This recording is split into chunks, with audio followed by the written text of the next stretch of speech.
Unicorn Dispatch Live with your host, Bryson Bort, founder and CEO of SCYTHE. Full disclosure, we are an Evolution Equity Partners portfolio company for 5 years now, actually 7 years now, 2018.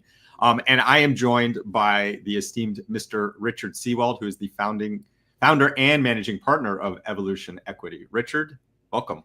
Hey, Bryson, pleasure to be here and look forward to our conversation right before a holiday weekend. So maybe, we're prepping everybody for a nice time this weekend.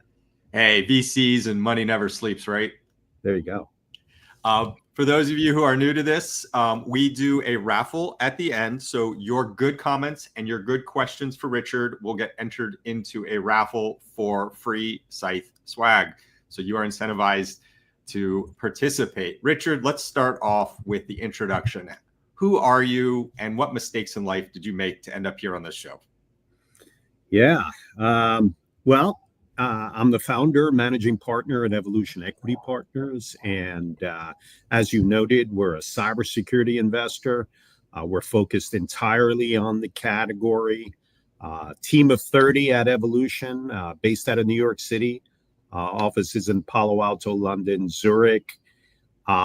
We started off as operators, building a company called AVG Technologies, kind of the cybersecurity play of yesteryear. Endpoint security, free-to-pay conversion. Ultimately, we built the company that acquired a dozen businesses. We took it public, New York Stock Exchange, 2012, and I guess learned enough lessons, earned enough points to go out and raise some capital. We did that with our first fund, and thereafter, continued to use our experience and teamwork that we developed over that time period. Most recent fund, 1.1 billion, entirely focused on cybersecurity, multi-stage, early growth, later stage. We covered the full spectrum, and I think excited to answer any more questions that you have, or whatever you want to throw at me. I mean, I think it's really cool that you can casually throw around numbers of that size. I mean, your last fund was $1.1 billion. Most of the funds are, dozens of millions to low hundreds of millions. And here you are breaking the $1 billion mark, which I think says a lot to the success that you've had. Why don't you talk about, let's flip that, right? Everybody always talks about how do we fundraise from the VCs, but you have to fundraise from an investment base to get that $1.1 billion. How did you do that? Yeah, whenever you walk into any fundraise, whether you're a company or a fund manager, a VC, a private equity fund, it all comes down to track record, team, thesis, 3 T's. You got to have that in place. Fortunately, we were coming off several funds that did very, very well. Really demonstrable evidence that exceptional returns can be had in the cybersecurity space when you invest multi-stage. And again, we take slightly different approach than a lot of the investors out there who are perhaps only focused early, some only focused later. Again, we've put together a team of individuals that have a track record in that early category, in the early growth segment, then the later stage, and then also in the direct secondary segment of the market, and therefore providing our investors exposure to what is a hard to access category for institutional investors. And we provide that across the spectrum. And again, fortunately, we were in a position to have attractive track record, a great team in place, and a market that was growing and is growing exponentially. And, when you think about the golden age of investing in cybersecurity, it will be the next 10 years that happens. And happy to dive into that deeper. Yeah, you intrigued me with that one. Why is the next 10 years going to be the golden age? I feel like a lot of folks after the 2022 zero interest rate shakeup in the market, that cybersecurity has not really recovered, both in terms of a growth possibility as a sector and from a investment. Well, look, when you see the number of businesses now that are, growing ARR north of 100 million, that are still growing at attractive growth rates, that are raising capital, war chests to be able to go out there and consolidate. I think, money talks in that respect, in terms of money goes to opportunities where, there is expected exponential return. And just over the last half year, we've seen the types of growth stage investments in cybersecurity that we never saw before. The size of rounds that position companies to do well going forward. I think a number of things that are working as tailwinds for this category. Firstly, that intersection of AI and cyber. While that intersection has been around, and we've been investing in, companies that utilize AI as part of their technology stack for over a decade. I think, our first investment in an AI cyber company was 2012, a company called Cognitive Security that we exited to Cisco Systems and became core for their AI platform in cyber. And thereafter continued investing in a lot of detection and response capabilities that utilized AI as part of the stack, kind of table stakes already these days. With the onset of large language models and generative AI, there's a next generation opportunity there, not only to protect AI, but use machine learning and AI to enhance that detection and response to an even greater level.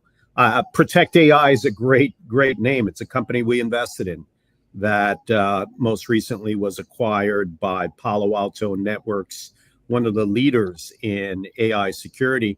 Not surprisingly, as we exited that company, we invested in another company that is the next generation of that, called Noma Security. Just led a $100 million Series B round in a category that we think, as we move over the next 12 to 18 months, we're going to see significant traction and demand in this category of defending and protecting against attacks in the agentic layer.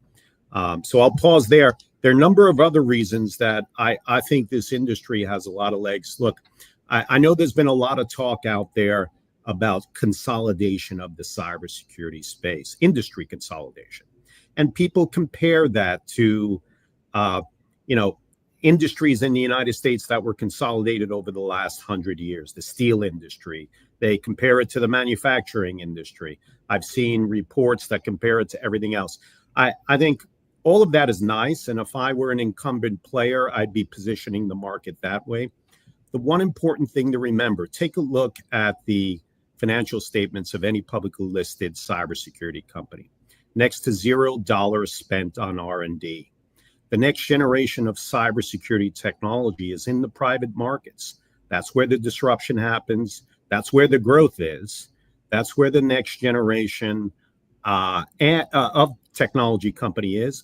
And that's where the next $100 billion company lies that I believe will emerge over the next 5 to 10 years in this space. There can't be only $200 billion cybersecurity companies if you believe the numbers in this category. It's not like two are going to dominate. That's not the way the cybersecurity space has ever worked. So when you look at the confluence of those factors, technology disruption, market consolidation that will continue to roll in order to enable next generation platforms, the quality of serial entrepreneurs that are starting businesses today to address those problems. We think the cybersecurity space and its adjacencies, and those adjacencies are deep and broad, create significant opportunity over the next decade for that golden age of investing in technology that safeguards our digital world. So Evolution Equity Partners has a mission to defend and protect what matters most. How do you define what matters most in the context of cybersecurity, and how does this guide your investment decisions? So, that mission is a high-level mission that everybody we work with is aligned with. And I would argue that our portfolio companies are aligned with that. Our investors are aligned with that. The industry is. Software is the soft underbelly of our society. Everything runs on it, whether it's government, businesses, social media, our elections, everything runs on that software layer. Our adversaries, nation state hackers, criminals, all know that very, very well. Being able to invest in companies, in entrepreneurs like you that have that grit, that passion to enhance the capability of our defend and protect resources, it really is what gets us up in the morning. We're excited to work with entrepreneurs that have that mission. We have that mission. And what matters most really is, that ability to maintain what we believe in Western society, and, the capability of our country and our allies.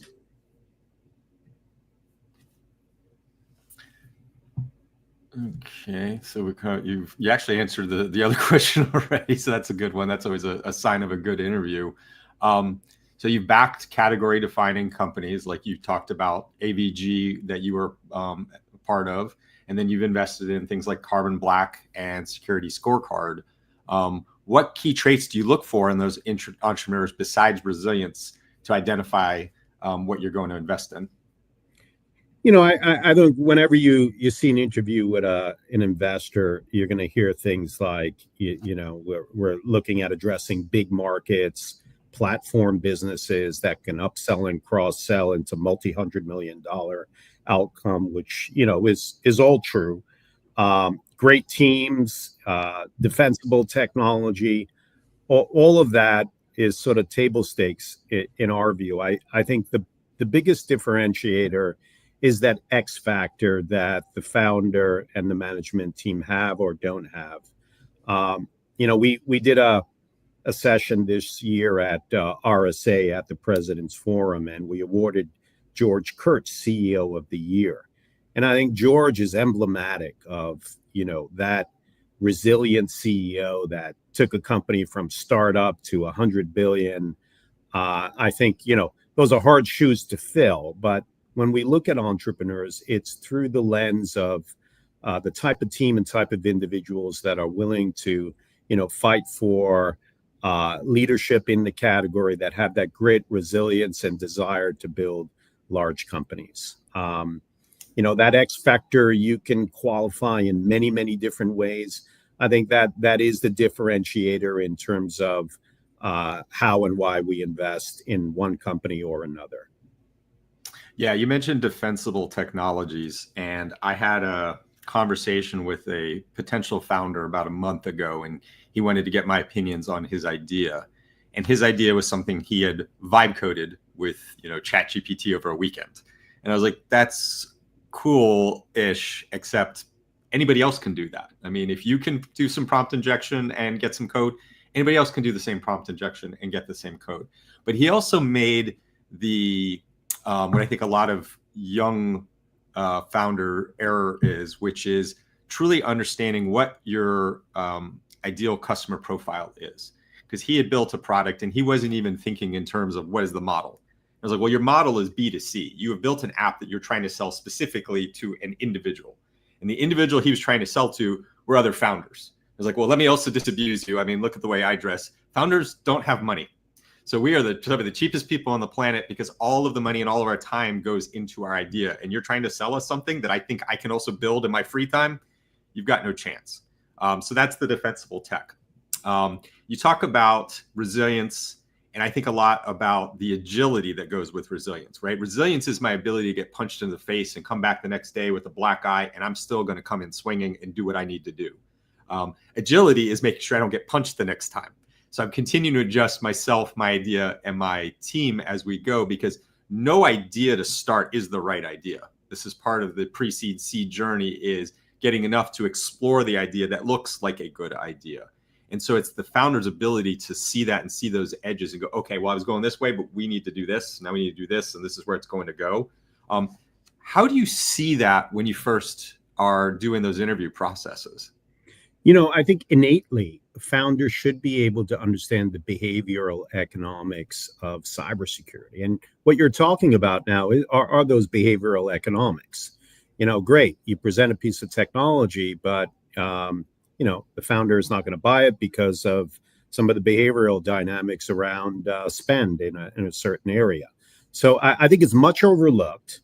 Um, you know, I, I was fortunate to kind of have access to really the master of behavioral economics at business school, who won the Nobel Prize on that. And I've applied his research to cybersecurity, and every investment that we make, and a lot. It doesn't have to be highly scientific. A lot of this, is innate for founders who really understand our category, who understand buying trends, who understand how to articulate a thesis in a way that is going to gain traction. Certainly, you need that, technical soundness and product understanding, but being able to articulate that and then pull that together, synthesize it with an understanding of the behavioral economics of our space really is a must-have.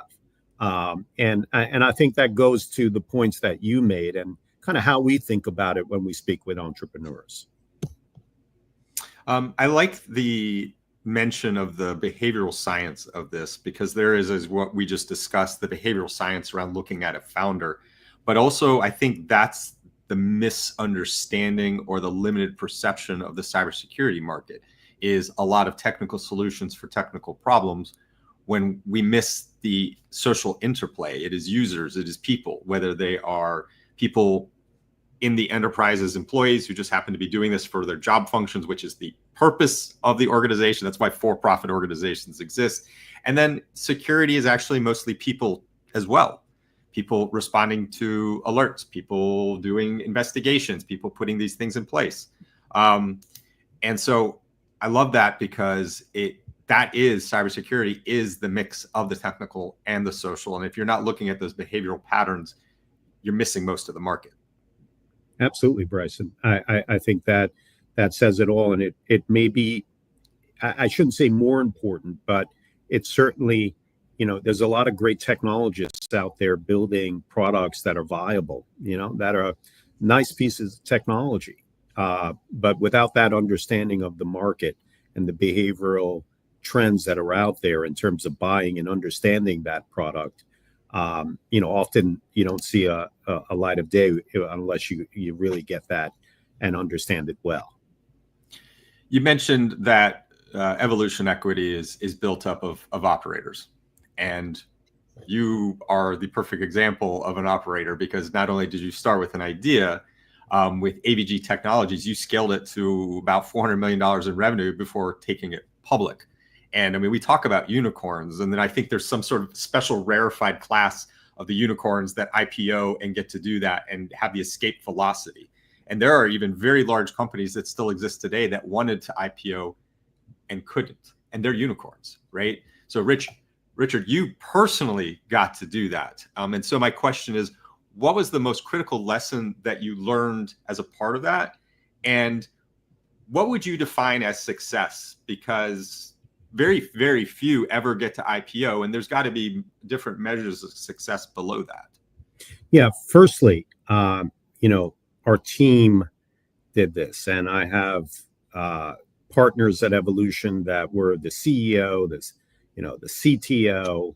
I was an investor, a board member, as part of that IPO. But really, the team that took it to that IPO were my partners at Evolution. So, we worked as a team. We have been working as a team for 25 years. It's unusual to be able to pull, a team that worked together as operators and then, put that together and continue working over the next 15 years as investors. So that's a huge advantage in terms of, us being able to work off of each other, work together, take, that intellectual property off the shelf that we've developed over the last 25 years and use it to assess companies. But I think, look, AVG went public in 2012. It's a different world. In terms of the style of business it was, look, it was a profitable business. It had EBITDA. It was growing, exponentially, and still profitable. So different world, different universe. That's not the way enterprise cybersecurity works today. So it's really hard to compare that. Look, lessons learned, and I think, these are lessons that we picked up along the way. building AVG, but then after that in investing in companies. I think it, going back to our point of why that X factor is so important, having that group of people around you that you can rely on, that you can learn from and learn with and continue building, standing on each other's shoulders and doing it, in a category like cybersecurity, and then moving that over and successfully doing that as an investor really exemplifies the importance of solid team. And I think, that's a simple concept, but really hard to put together in any environment. And when you do that, you maintain it. You keep on cultivating that ecosystem, that culture that you've built. And we've been fortunate to be able to do that now for quite some time. So again, coming down to culture and people, again, simple term, everybody talks about it, but really harder to do than almost anything else in being able to maintain that culture over a long period of time and keep that band together. The Rolling Stones have done it for 50 years. So I kind of look at that as a great example of keeping the band together and using those resources to their optimal. So what you're saying, Richard, is you can get satisfaction. Absolutely. I grew up on the Stones too. All right. So I don't want to ask the very generic Israel question, but Evolution Equity, as you noted up front, has multiple locations in multiple cities, which implies the international coverage, which is an incredibly unique position as a venture fund. And so while I do expect some answer to why Israel in this question, how do you look at the different regions in the world from an investment perspective? Like European startup, Israeli startup, Middle East startup, Asia startup, US startup, South America startup, if whatever's in scope. So look, our goal is to invest in best of breed cybersecurity companies in destinations that are aligned with our mission. And, whether that be the United States, Europe, Australia, Israel, Middle East, we're focused on finding those entrepreneurs that are building that, next generation company that is going to make a difference. Israel has a unique flywheel, as you know, in terms of the talent that comes out of the agencies there that are focused on cybersecurity. And so you kind of have this flywheel that continually presents the type of talent that you want to see, that resiliency, that grit, that capability and understanding of this category and desire to win, and I think when you look at the Israeli ecosystem, that kind of gives you a great indicator of the type of founder you're going to back there. Able to scale that business globally, not afraid to make the move to the US and build out a team. I think that's, there's cultural uniqueness there that you find in ways that are just beneficial to the companies that are started there. And we've had, great success in working with Israeli entrepreneurs, and will continue to in helping them scale internationally, whether that be in the United States or Europe or elsewhere around the world. It's just been a tremendous experience. So we've got a bunch of audience questions coming in, so I'm going to start to work with those. Don't worry, Richard. I vet them all beforehand. You aren't going to get surprised with polka dots here. All right. That's all right. I like surprise questions. How do you see the consolidation in the cyber vendor space playing out as IPO markets open up more and strategics conduct more M&A? And from my optic, it's really more the strategics that are coming into play here. They've kept their powder dry. They've made it through the vicissitudes of the last few years, and they're ready to start putting cash in play. The other thing I will throw in there from what I have recently had the opportunity to get up close and seeing is many of them have an existential fear of artificial intelligence. Turns out when you have a lot of revenue, you have something to lose. And artificial intelligence represents the next disruptive factor in the market. Yeah. So I think firstly, as we see IPO markets open up somewhat more than they have been over the last couple of years, you're going to see companies that, are at a 500 to a billion plus ARR, run rate. I think the game has changed since the AVG days when you can go public on 100 million of ARR or revenue. Today, the base level is 500 million in our view on up. So you're going to see some mature businesses already that have achieved, significant results. As they go public, the ability to use that paper to acquire and consolidate will become a tool for those that, become the next $100 million business. And you're going to continue to see that. You're seeing already a consolidation in the AI security space. I think there were 5 acquisitions that were done just in the last 6 months in that space, including Protect AI.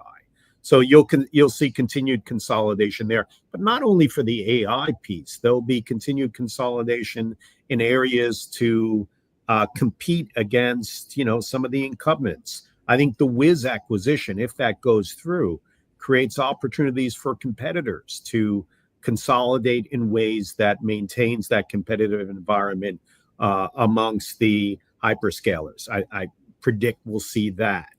But again, as more companies go public, there's a more corp dev capabilities that are out there looking to acquire and consolidate. And pretty natural when you think about any industry consolidation that we've seen in the technology space over the last 40, 50 years. Following with AI from Jeffrey, do you believe that AI-powered solutions available are oversaturating the market? Yes, because I think a lot of things that purport to be AI are not really AI, and they're, sort of, mock-ups of something that might be AI-powered. So I do think it's oversaturated, but there will be companies that develop viable products and create solutions that help that defend and protect the thesis. Yeah, I mean, artificial intelligence as a disruptor has lowered the barrier to entry to being able to build something.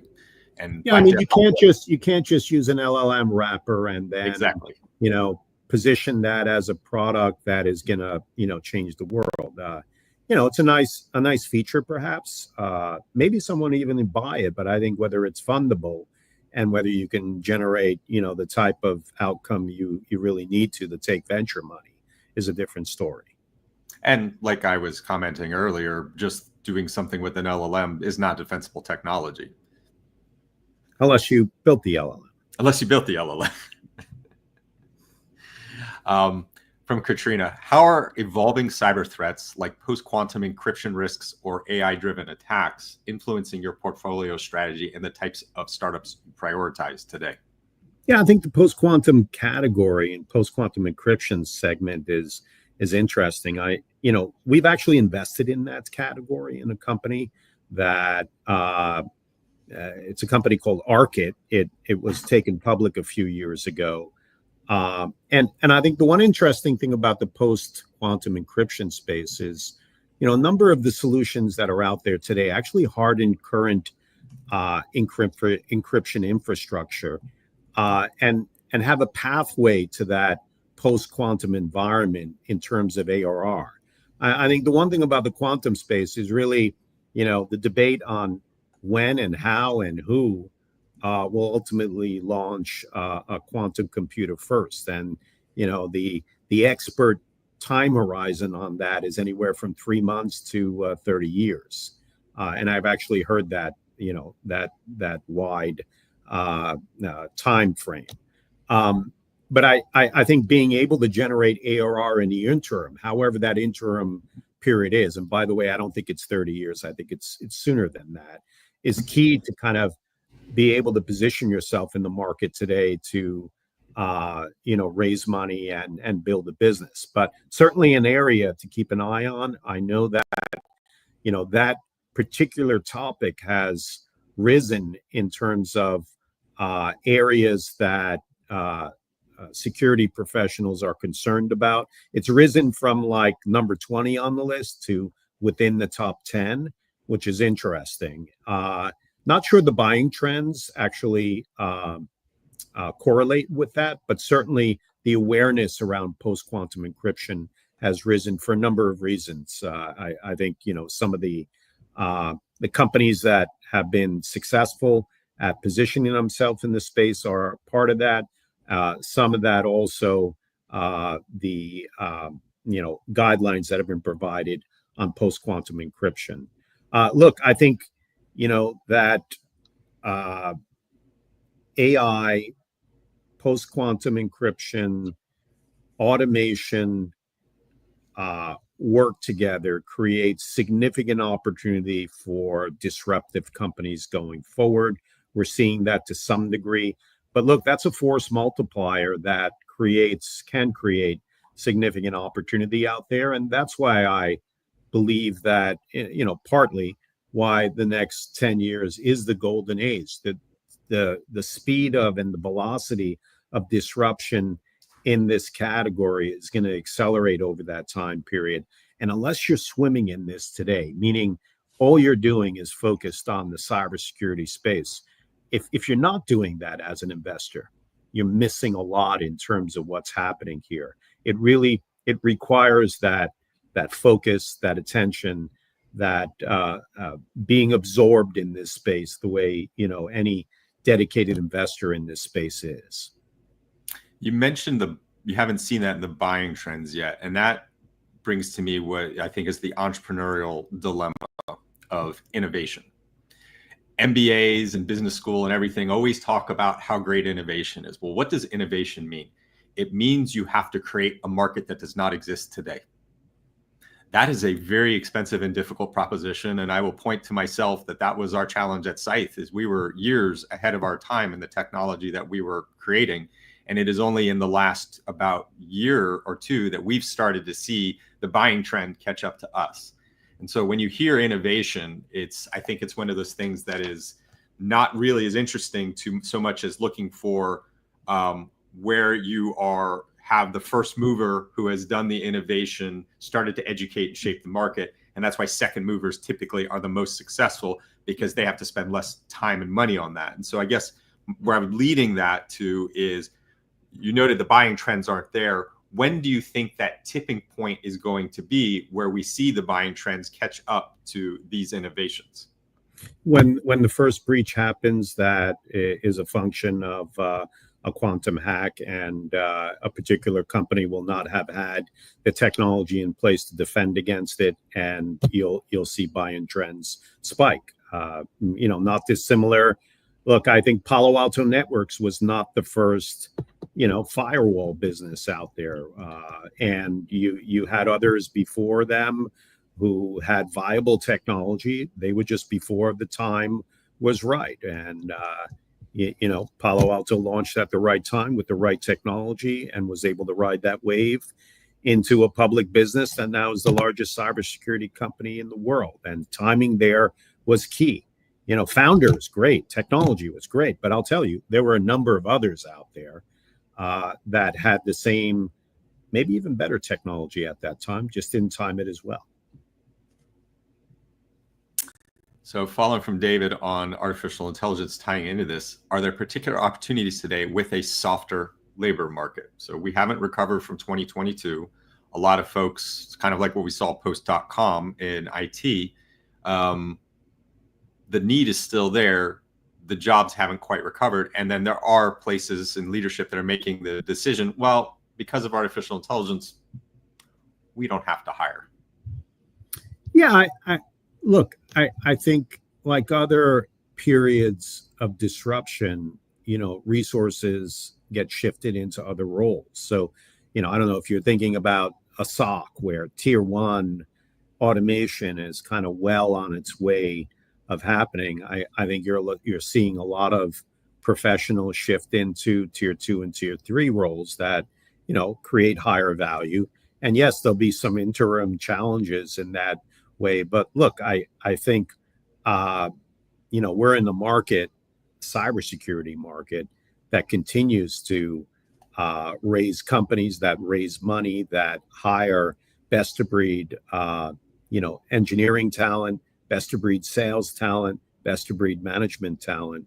The amount of funding that has gone into this category still presents significant opportunity for those that are looking for the right opportunity in cybersecurity. And then there's government, as you know, and a host of other areas that are seeking high quality professionals. I don't know. The last time I looked, and correct me if I'm wrong, Bryson, there's still a million person shortage in the cybersecurity space around the world. And if it's not a million, it probably rose by a number that I haven't seen recently. But even if it's not a million, it's in the hundreds of thousands. So yeah, recognize that there may be some disruption in certain parts of the market, but the cybersecurity space still presents a great opportunity for anybody looking to get into the technology category itself. Depends on your seniority, depends how you're looking at it. Frankly, I'm not even, if you're a salesperson or an engineer, it really depends on kind of what you're looking at. But I can tell you, in a number of our portfolio companies, there are open roles that are looking to be filled. Yeah, I mean, I'll go back to the paraphrase you made earlier of the Mark Andreessen quote that software is eating the world. There's only going to be more of it, and it's exponentially increasing. And in fact, artificial intelligence is a further exponent on top of what was already exponentially increasing. And by definition, more code, more surface area, more things we need to secure. Artificial intelligence, in my view, is like any tool since the invention of humankind. There'll always be those who are able to master it and pick it up, and they will rise to the top and succeed. And then there will be those who get left further behind because it is yet another tool in the toolbox in an increasingly complicated and modern society where they remain on the sidelines. Well said, Bryce. Okay, so we're gonna keep pushing onto the quantum computing, and if I think our faces are almost hidden under this one. So Hala asks, on the subject of quantum computing, and given that post-quantum computing could make today's cryptographic defenses obsolete, tying back to Katrina's question, do you think antivirus companies should already be preparing for post-quantum worms and metamorphic malware? I don't know, metamorphic already is a problem today. I think where Hala is hinting at is the integration of artificial intelligence and machine learning into payloads. Full disclosure, by the way, we just put out the press release at SCYTHE where we built that. So that does exist. Since attackers may eventually leverage that same power to build faster spreading and hard to detect threats. I don't think it's the endpoint only. I think every part of the cybersecurity stack should be aware of that, because it impacts, it's not only the endpoint that it impacts. It certainly impacts the network, it impacts the cloud, it impacts just about everything that we work with day in and day out. So yes, I think any professional in the space should be aware of what the risks are around quantum and gauge those risks accordingly.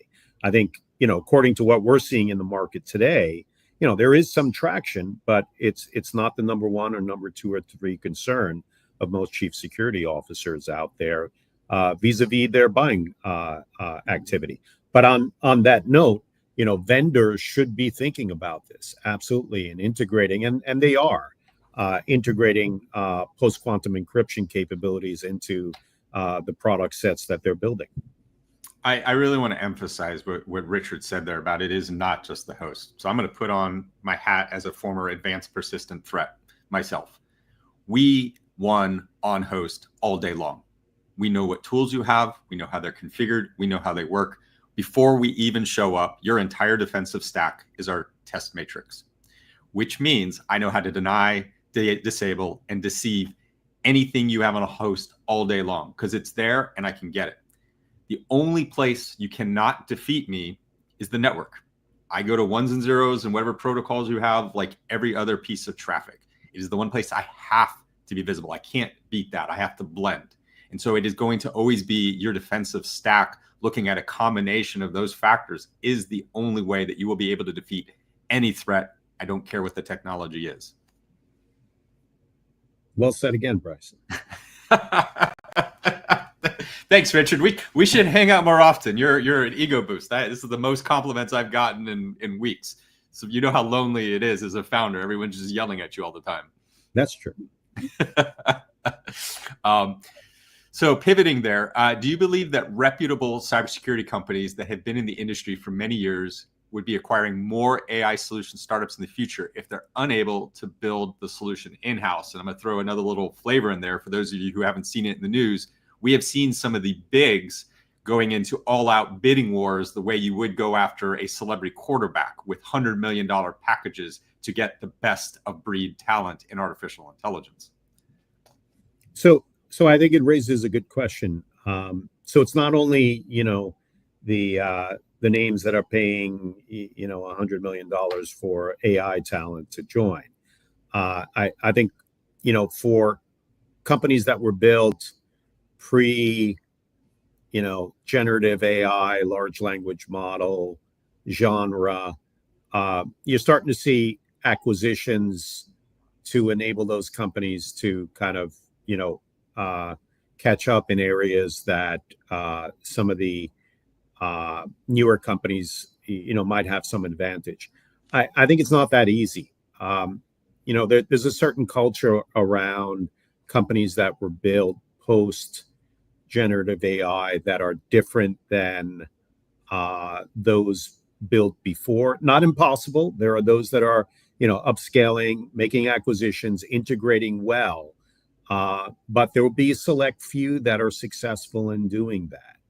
And I think the companies that were built post GA are positioned better to win over the long term. Whether they're acquired and consolidated ultimately into larger platforms, well, that's kind of where the industry is moving towards. But again, I think legacy companies that are on the fringe, that are trying to upscale and acquire AI companies, may not turn the trick that they're looking to achieve. It's not only a technical issue, it's also a cultural issue. And being able to support that sometimes is harder than what it looks like. Pivoting from artificial intelligence, how do you thread the needle of customer validation for your idea? Do you lead with a conversation and relationship development, or a high-level minimum viable product? And before adding another piece to this, one of the great voices who's come up recently in the industry is a man named Ross Holaluk. And he did a post today where he talked about the fact that a lot of folks who are going to validate their idea kind of go to the same group of people that everybody knows to go to. And as a result, you end up with this combination of an echo chamber of like, yes, that's a good idea because that's what I want. And so that's what I'm telling everybody. And so everybody's getting the same feedback. And then the second part is the natural kindness that we try to show for others, where we're like, yeah, it's really hard to be a founder, have an idea. That's a cute idea. I would buy that too. And they wouldn't. It's a great point. And I think diversifying that validation is extremely important. So even diversifying it culturally and geographically, so you kind of get that input from different places, and places where, maybe the feedback doesn't have to be polite and it's just direct. You'll get it, in an honest way. I think being able to do that, in sort of multiple geographies, multiple size companies, CISOs from different parts of the world, different categories, is important. And it allows you to diversify the risk of getting, that echo chamber feedback that Bryson was talking about. So we've used, that way of testing ideas across, different boundaries and different sort of cybersecurity cultures, if you will, to get that type of feedback. So I would advocate for that. If you can, leverage that type of feedback, then certainly a fan of doing that. But I agree, there tends to be a unified feedback loop, which is exactly what you don't want. Do you see smaller managed security providers specialized for types of clients that can operate on mutual satisfaction, working in specific niches, specifically cybersecurity wise, big managed security providers, value-added resellers that can easily switch industries and can allow themselves to lose clients? So I think the world of MSPs and MDRs, specialized MSPs and MDRs, interesting space. I mean, we're investors in Carbon Black, which when they started, were an MDR focused on mid-sized businesses. It's changed, right? I think it's a platform now and well beyond just an MDR. But I think it's proof positive of the capability of starting in a focused area, mastering that area, doing it better than anybody else has, and building upon that to grow, a platform, and then stepping up the ladder to larger companies and broader industries. So I think if you're asking whether a focused MSP or an MDR strategy is viable, certainly is. And we've seen some that are focused on, range of things, whether it be industries or nature of client, high net worth individuals, CEOs, MDR and MSP for CEO. I've seen that. And all specialized around the needs and demands of certain clients. But look, if the market is big enough and you're able to provide a tool, a product, a service that is convincing, I think there's some great examples out there of MDRs and MSPs that have focused first and then expanded on top of that and upsold and cross-sold multiple products on that platform. Shout out to my friends who helped build Carbon Black, Mike Viscuso, Scott Lundgren, JJ Guy, and many more. Blast from the past there. Okay. So going back to resilience, right? You can have resilience, agility. You can be a great founder. In fact, the statistics are that about 18% of founders are going to achieve some level of success. 30% of serial founders are going to achieve a level of success. So we have almost a doubling of the probabilities based on having done it before. But you'll notice both of those are much less than a sure thing. And you can have a great team and you can have a great idea, right? There's so much of this timing and luck component that I find is really the X factor beyond having a core foundation. So you've seen many of these, and perhaps in the last 3 years, you've seen even more so because of the stress of the change in the capital environment. What should a founder do before they break? What does a good VC do with those companies and those founders before we get there? And then what are the most likely outcomes at the end if you're not able to turn it around? Look, I think the industry has been kind to situations where, the outcome hasn't been turned around. And, there have been a lot, acquisitions and acqui-hires in the space where, the company is able to land in a position and continue their mission under a different umbrella. So I think more than many other spaces, there is opportunity to land those companies within larger organizations that are looking for talent that is hard to find today. And particularly that type of entrepreneurial talent that has the resilience. You want that if you're a large cybersecurity company. But just to clarify your question, when you say, you can't clear, maybe clarify that, Bryson. That one you didn't do so good of a job on. I didn't. And that, ladies and gentlemen, is what I am used to on a daily basis. B-, you could have done this. It's like, oh, okay, back. No, you do a great job. I'm just teasing. That's why I keep all my notebooks and track all my notes. Keep it together. I get the same pushback. So what I mean is, you reach the point that the company just is not going to be viable, right? It is time. The resilience has hit a wall, and that wall is 500 feet thick of stone. You are not getting through, and continuing to beat your head against it is only going to make you unhappy and the wall happy. What happens then? There the market kind of gives you your time frame, right? Your cash flow, your burn rate, money in the bank, ability to pay your employees. That will dictate how quickly you need to move, and often you need to move quickly if you're in that situation. And look, there, I think being in a position to leverage the network and relationships that you've built with partners and strategics who find value in your technology and in your team and in your company is critical to leverage at that point. And investors should have that network as well. So you should be playing on that force multiplier of your network, the relationships that you've built, and then the relationships that your investors have built for situations like this, where you may not like the outcome, but being part of a larger organization that can fund the mission that you have, and ultimately maybe even realize that mission in the long term, is a better place to be than just writing off the investment. So again, I think our industry provides softer landings than many other industries in that respect.